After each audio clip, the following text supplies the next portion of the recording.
पुढची महत्त्वाची बातमी वाराणसीमधनं।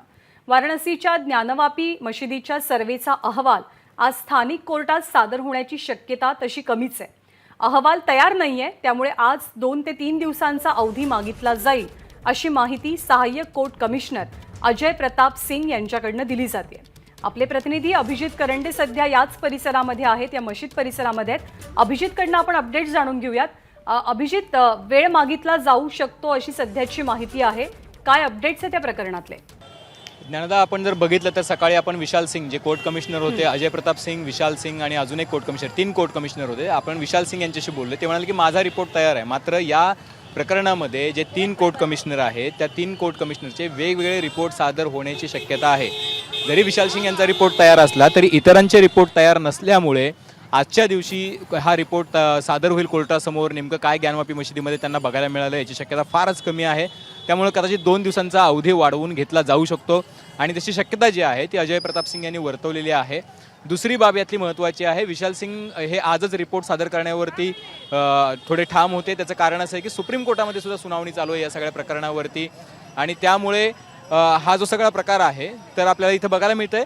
आणि आत्ता आपण ज्या ठिकाणी आहोत ते आहे काशी विश्वनाथाचं मंदिर आहे। या परिसरामध्ये काल यायला कुणालाही परवानगी नव्हती। त्याचं कारण असं आहे की हे विश्वनाथ द्वार आहे, गेट क्रमांक 4 आहे आणि इथं आपण बघितलं तर मोठा पोलीस बंदोबस्त लावण्यात आलेला आहे, कारण याच्या मागच्या बाजूला, एक्झॅक्टली मागच्या बाजूला काशी विश्वनाथाच्या मंदिराच्या अगदी बाजूला भिंतीला भिंत लागून ज्ञानवापी मशीद आहे आणि त्या मशिदीमध्ये ही मशीद ही पूर्वीचं शंकराचं मंदिर होतं किंवा महादेवाचं मंदिर होतं असा दावा आहे आणि त्यासाठी 5 महिलांनी जो आहे तो कोर्टामध्ये अर्ज केला होता गेल्या वर्षी 2021 मध्ये, मे 2021 मध्ये। त्याच्यानंतर वाराणसी कोर्टानं, मी अजित जे व्हिज्युअल्स दाखवतोय ज्ञानदा, ती बरोबर काशी विश्वनाथाचं द्वार क्रमांक 4 आहे आणि त्याच्या एक्झॅक्ट मागे जी दिसतीये ती ज्ञानवापी मशीद आहे आणि मशिदीच्या अलीकडे जर आपण बघितलं तर एक असा ढाचा दिसतो आहे, तो मंदिराचा आहे। तर स्पष्टपणे मंदिर आणि त्याला एकदम लागून असलेली मशीद, म्हणजे मशिदीचं थोडं नवं बांधकाम दिसतं आहे तिथे आणि त्याच्या अलीकडे मंदिर दिसतं आहे।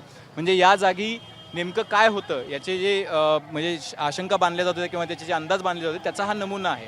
आणि त्यामुळे मी मगाशी सांगत होतो की इथं 3 दिवस टोटल सर्वे करण्यात आला। सर्वे केल्यानंतर जवळपास 10.5 तास हा सर्वे चालला।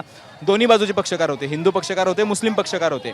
हा सर्वे झाल्यानंतर त्याचे व्हिडिओग्राफिंग करण्यात आलं आणि त्यासाठी माहिती आणि सूचना प्रसारण मंत्रालय जे आहे त्यातून टीम मागवण्यात आली होती। त्या टीमनी इथं सगळं व्हिडिओग्राफी केली आणि ती सीलबंद व्हिडिओग्राफी जी आहे ती प्रशासनाकडे सुपूर्द करण्यात आली। जवळपास 1500 फोटो जे आहेत ज्ञानदा ते या ठिकाणाहून घेण्यात आले, म्हणजे नेमकं ज्ञानवापी मशिदीमध्ये काय काय आहे याचे फोटोग्राफी करण्यात आली आणि काही जी माहिती आपल्या हाती लागलेली आहे त्यानुसार 1500 फोटो आहेत, ज्यामध्ये हिंदू धर्मामध्ये जी पवित्र मानली जाते अशी काही चिन्ह आहेत, म्हणजे जसे की स्वास्तिकचं चिन्ह आहे, ओम चिन्ह आहे, अशा काही चिन्हांचा सुद्धा त्याच्यामध्ये म्हणजे सापडल्याचा दावा जो आहे तो हिंदू पक्षकारांनी केलेला आहे।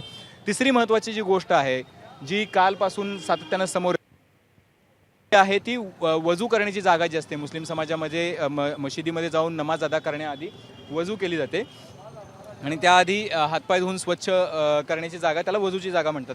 आणि ते जे तळं होतं किंवा ती जी छोटी जागा होती ज्याच्यामध्ये पाणी होतं, तर ती जागा जी आहे तिथं शिवलिंग सापडल्याचा जो दावा करण्यात आला, ते 12x8चं शिवलिंग आहे। आता अजित जी दृश्य दाखवतो आहे ती दृश्य या गेट क्रमांक 4च्या अगदी पाठीमागची जिथं घुमट दिसत मशिदीचे तिथली दृश्य आहेत।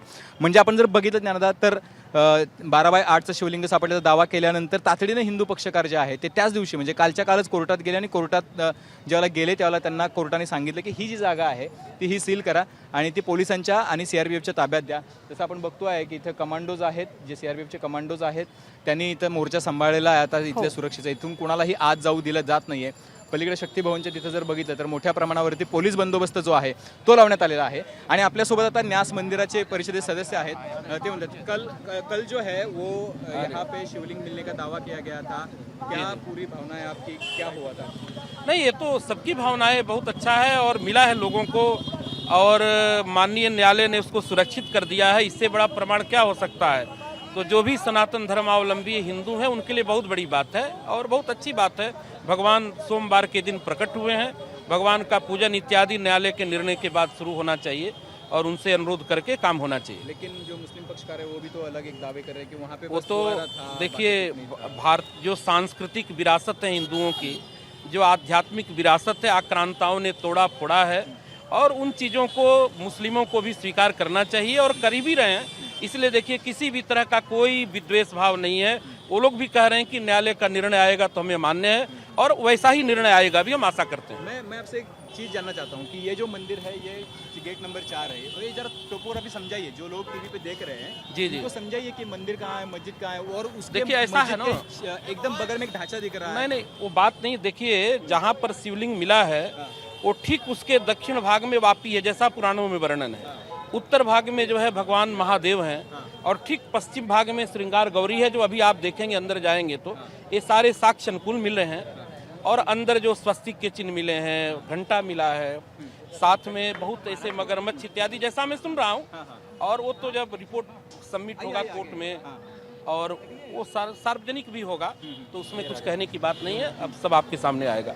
वो जो गुंबद के नीचे जो देखिए गुंबज तो मंदिर वाला ढांचा बिल्कुल दिखा है, नीचे मंदिर ही है और ऊपर तो गुंबज तोड़ के बनाए गए, आप सभी जानते हैं। और औरंगजेब के काल में ऐसा हुआ है, तो सब चीजें भगवान ठीक करेंगे, स्वयं आशुतोष ही ठीक करेंगे और आप प्रतीक्षा करिए। आप तो ट्रस्टी है, आप इतने सालों से यहाँ पूरी व्यवस्था देख रहे हैं, आपको तो सारी चीजें पुराणों कालों से आपका अभ्यास भी है। बिल्कुल बिल्कुल बिल्कुल। तो इतने सालों में ये क्यों नहीं हुआ था? लगातार इसकी कोशिश। देखिए ऐसा है कि भगवान का आशीर्वाद सबको नहीं मिलता है, ये आशीर्वाद मोदी जी और योगी जी को मिला है।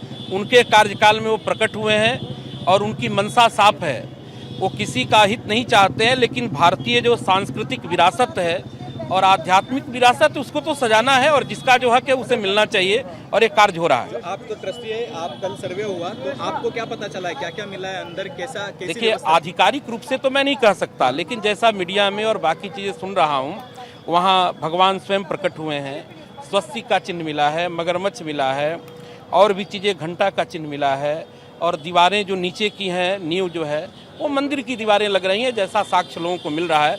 लेकिन इसको आधिकारिक रूप से तो न्यायालय कहेगा, कोर्ट कहेगा और जब रिपोर्ट सबमिट होगी तब बात होगी। कुछ तहखाने भी खोले गए वहाँ पे, खाने वाले तहखाने नहीं, 4 रूम थे, चारों को खोला गया। बहुत चीज़ें वहाँ मिट्टी ढक दी गई थी, तो इसलिए बहुत सी चीज़ें बाद में और भी चीज़ें होंगी, उसमें होना चाहिए और रियल आना चाहिए। क्या मिट्टी निकाली गई बाद में वहाँ से? अब ये मैं कुछ नहीं कह सकता क्योंकि मैं वहाँ था नहीं, लेकिन ये सुना हूँ कि वहाँ मिट्टी से ढकी गई थी, कई बार पेंट भी हुआ था। आप यहाँ पे बहुत अब देखिए समस्या ये नहीं है, अब हम क्या कहेंगे? नहीं, अब हम लोग ये चाह रहे हैं ना, माननीय न्यायालय से निवेदन करना है कि अविलंब भगवान का पूजन प्रारंभ हो। जब विग्रह मिल गया है तो बिना पूजन के विग्रह को रखना ठीक नहीं। यानी कि जो सील जगह है वहाँ पे पूजन आरंभ होना चाहिए, उसके लिए न्यायालय से हम लोग निवेदन करेंगे। और ट्रस्टी आप जाने वाले हैं कोर्ट में अलग से? बिल्कुल जाएंगे, लोग गए भी हैं, आज कई लोग गए हैं, जाएंगे, बाकी सबका दायित्व पे जाना चाहिए। आप ट्रस्टी करके जाएंगे कि यहाँ पे? अब ये विचार होगा ट्रस्ट में, अब ये सब सारी मीटिंग करेंगे हम लोग इस पर। कब है मीटिंग आपकी? अब इस पर बताया जाएगा आपको, जब होगा वो भी सूचना दी जाएगी। अच्छा, तर हे होते मंदिराचे ट्रस्टी आहेत हे काशी विश्वनाथ मंदिराचे, आणि त्यांनी सांगितलं की काय काय गोष्टी इथे मिळाल्या, काय काय नेमकं झालं, या सगळ्या गोष्टींचा खुलासा जो आहे तो त्यांनी केलेला आहे। आणि त्यांना मी तुला पुन्हा एकदा म्हणजे आपल्या प्रेक्षकांच्या माहितीसाठी दाखवू इच्छितो की ही नेमकी व्यवस्था किंवा रचना कशी आहे। हे जे द्वार क्रमांक 4 आहे, इथं पहिल्यांदा हे असे मोठमोठा विकास किंवा अशा पद्धतीचे काही गोष्टी घडलेल्या नव्हत्या। मोदी आणि योगींचं सरकार आल्यानंतर इथं मोठ्या प्रमाणावरती काशी विश्वनाथ कॉरिडॉरच्या अंतर्गत ही सगळी विकास कामं करण्यात आली। हा जो मधला रस्ता आहे, हा रस्ता जो आहे हा केवळ मशिदीकडे जातो, दोन्ही बाजूला मंदिराचा भाग आहे, मधला रस्ता जो आहे तो मशिदीकडे जातो। मशिदीचा गुंबद आहे, म्हणजे आपण घुमट म्हणू शकतो त्याला, आणि त्याच्या एक्झॅक्ट बाजूला जो आत्ता इथून तो भाग दिसत नाहीये, मी अजितला म्हणेन की थोडं मागे येऊन तो भाग दाखवता आला तर फार बरं होईल, आपल्या प्रेक्षकांना तो दाखवता येईल। एक्झॅक्ट लागून म्हणजे त्या मशिदीच्या एकदम बाजूला तो भाग आहे जिथं आपण बघू शकतो की हेमाडपंथी मंदिरासारखी रचना जी आहे ती आपल्याला दिसते आहे। त्यामुळे आता दोन्ही पक्षांकडून जरी दावे प्रतिदावे करण्यात येत असले तरी सुद्धा ही बाब जी आहे ती स्पष्ट झालेली आहे।